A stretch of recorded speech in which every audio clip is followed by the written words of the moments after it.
Halo semua, salam sehat. Dah lama nih pandemi nggak kelar-kelar dan sudah selama itu juga pemerintah nyediain anggaran buat bagi-bagi bantuan sosial demi meringankan beban masyarakat yang terdampak pandemi. Emangnya bansos tuh apa sih? Bansos itu diartikan sebagai bantuan, baik tunai dan non-tunai yang bersifat tidak terus-menerus dan diberikan untuk meningkatkan kesejahteraan. Bansos ditargetkan kepada masyarakat kurang mampu dan yang mengalami masalah kesejahteraan. Dan di masa pandemi ini, bansos didorong untuk membantu masyarakat yang kehilangan ataupun berkurang pendapatannya akibat dari pandemi. Untuk lebih lengkapnya, teman-teman bisa lihat dalam PMK nomor 43 tahun 2020 dan Peraturan Menteri Sosial nomor 1 tahun 2019. Namun sayangnya, di tengah pembagian bansos kepada masyarakat, masih banyak oknum yang justru menyebarkan informasi menyesatkan demi keuntungan pribadi. Karena itulah kita harus berhati-hati dalam menyerap berita yang kita terima, terutama jika menyangkut uang dan identitas pribadi. Terus, apa aja sih hoaks-hoaks yang bertebaran itu? Contoh hoaks yang pertama adalah tentang subsidi pulsa 200.000 dan kuota 50 GB selama periode Juli sampai Desember dari Kemdikbud yang beredar di WhatsApp. Tapi informasi itu sudah disangkal sama Kemdikbud. Bantuan kuota internet belajar yang asli juga bisa kita cek di kuotabelajar.kemdikbud.go.id. Lalu, ada lagi hoaks yang disebarkan lewat WhatsApp nih, yaitu tentang pemilik kartu vaksin yang diberi kompensasi PPKM sebesar 500.000. Harus hati-hati banget ya, jangan sampai nyebar ke grup WhatsApp keluarga. Apalagi hoaks yang satu ini berupa penipuan yang mintain data pribadi kita. Terus ada juga hoaks yang bilang kalau Kemensos bakal bagi-bagi bantuan dana coronavirus baru sebesar 500.000 dan masyarakat diminta mengikuti petunjuk yang dikirim supaya bisa menerima bantuannya. Lagi-lagi modusnya sama nih. Informasi ini juga sudah diklarifikasi oleh Kemensos lewat akun Instagram resminya. Terus, dengan banyaknya hoaks tentang bansos, gimana sih caranya buat tahu kalau kita memang dapat bantuan? Nah, jadi data penerima bansos itu dimuat dalam data terpadu kesejahteraan sosial atau biasa disingkat DTKS milik Kementerian Sosial. Kalau mau jadi penerima, maka harus daftarkan diri ke DTKS dulu. Caranya gampang kok. Masyarakat cuma perlu datang langsung ke kantor desa atau kelurahan setempat dan membawa KTP serta kartu keluarga. Untuk prosedur spesifiknya, setiap tempat bisa beda-beda. Jadi ikutin aja arahan petugas di sana ya. Setelah itu, nanti datanya akan diproses sama petugas. Dan nanti juga bakal ada verifikasi data dari dinas sosial setempat buat memastikan kalau calon penerima memang berhak dapat bantuan. Udah begitu, selesai deh. Gampang kan? Terus, kalau sudah masuk DTKS, apa bakal pasti dapat bantuan? Jawabannya, enggak juga. Karena tiap program bansos itu punya syarat dan mekanisme sendiri. Selain itu, program-program bansos biasanya juga dibatasi oleh kuota yang sudah ditentukan. Jadi, kita tahu dapat atau enggaknya dari mana ya? Kita tahunya dari fitur cek bansos.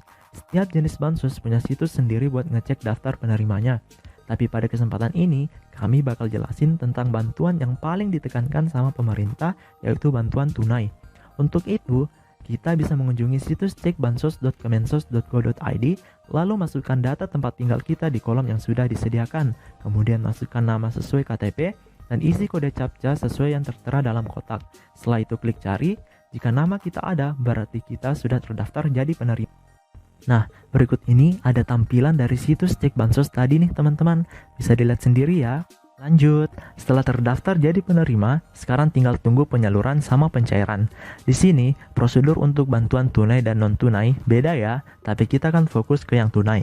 Karena menurut pemerintah, bantuan tunai manfaatnya lebih dapat dirasakan serta peluang terjadinya penyimpangan lebih kecil, sehingga lebih ditekankan daripada yang non-tunai. Pada prosedur penyaluran terdapat 2 tahap, yaitu konfirmasi rekening bank penerima bantuan ke bank penyalur. Setelah itu, penyaluran dilakukan dengan pembayaran langsung dari kas negara ke rekening penerima.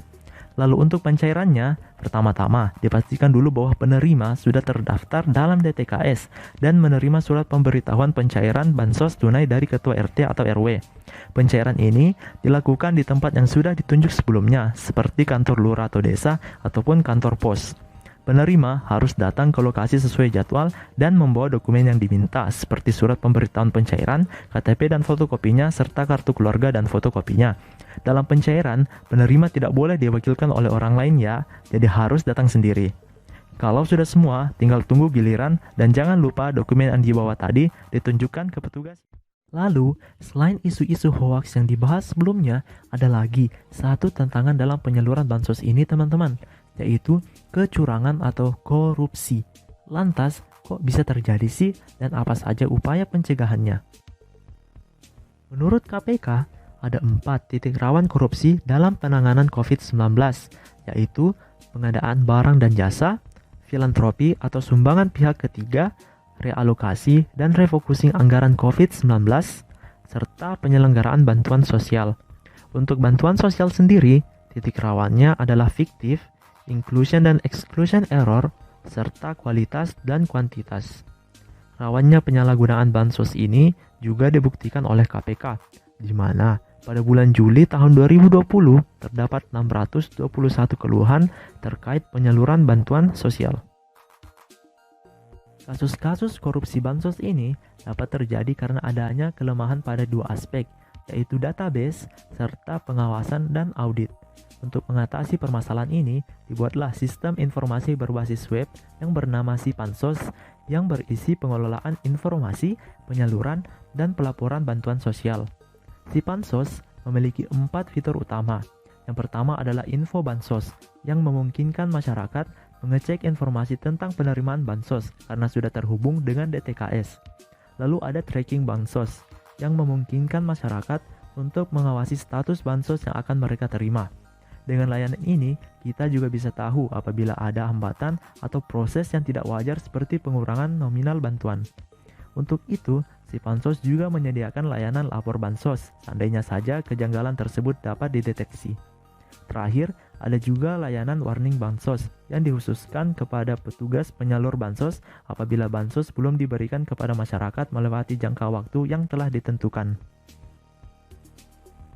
Nah, jadi bagaimana penjelasan mengenai isu-isu bansos tadi teman-teman? Sudah paham kan?